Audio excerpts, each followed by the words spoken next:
ও বৌমা, এখনো পর্যন্ত তোমাদের কেউ গঙ্গাকে ঘাস খাওয়াওনি। দেখো সে ক্ষুধার জ্বালায় কেমন কাঁদছে। আরে তোমার বাবার অভ্যাস হয়ে গেছে, সে খুব ভোরে আমার নাম উচ্চারণ করে। সকাল হওয়ার সাথে সাথেই সে আমাকে বৌমা বলে চিৎকার করতে শুরু করে। তোমার বাবা কখন যে আমাকে ছেড়ে দেবেন কে জানে বাবা। বৌমা, ও বৌমা। আমি আসছি। কি হয়েছে? তুমি আমাকে সকাল সকাল এত বৌমা বৌমা করে চিৎকার করছো কেন? সকালেও কি শান্তি নেই নাকি? আরে বৌমা, তোমরা সারাদিন কি করো? দেখো আমাদের গঙ্গা এখনো ক্ষুধার্ত, বেচারা ক্ষুধার জ্বালায় কাঁদছে। তুমি এখনো তাকে ঘাস খাওয়াওনি কেন? আরে যদি তুমি গঙ্গার জন্য এতই চিন্তিত হও, তাহলে তুমি কেন একে একটু ঘাস দিয়ে রাখো না?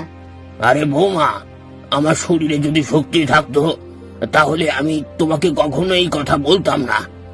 এখন আমি বৃদ্ধ হয়ে গেছি এবং ধীরে ধীরে আমার শরীর আমাকে ছেড়ে চলে যাচ্ছে। তুমি বুড়ো হয়ে গেছো, তাতে আমরা কি করতে পারি? তুমি আমাদের এত কষ্ট দিচ্ছ কেন বলো তো? আরে বৌমা, আমি তো তোমাকে গঙ্গায় ঘাস ফেলতে বলেছিলাম। তুমি আমার কথা তো শুনছো কেন? আর এতে হরি কোথায়? সে এখন ঘুমোচ্ছে। তুমি কি এতক্ষণ ধরে ঘুমাচ্ছ? কি হয়েছে বাবা, এত সকালে সুশীলার ওপর রাগ করছো কেন? আরে বাবা, আমি রাগ করছি না। আমি তো আমার বৌমাকে বলেছি গঙ্গাকে ঘাস খাওয়াতে। তারা যখন কথা বলছে তখন হরিয়া বাবার ছোট ছেলে রামু সেখানে এসে পৌঁছায়। আরে বাবা, তুমি বাইরে বসে আছো কেন? আরে বাবা, আমি গঙ্গার জন্য ঘাস কুড়াতে মাঠে গিয়েছিলাম। আরে আরে, রামুর কাছ থেকে কাজ করিয়ে নিতে তোমার কি একটু লজ্জা লাগে না?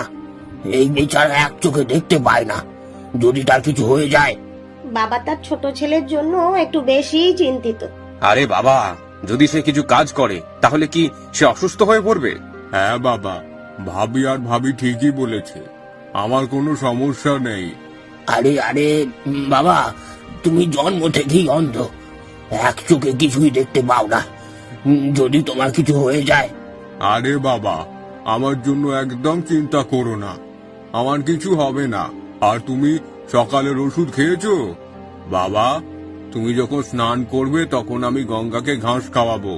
টিঙ্কাপুর নামে একটি গ্রামে বসবাসকারী হরিয়া বাবার পরিবারটি ছিল এরকমই।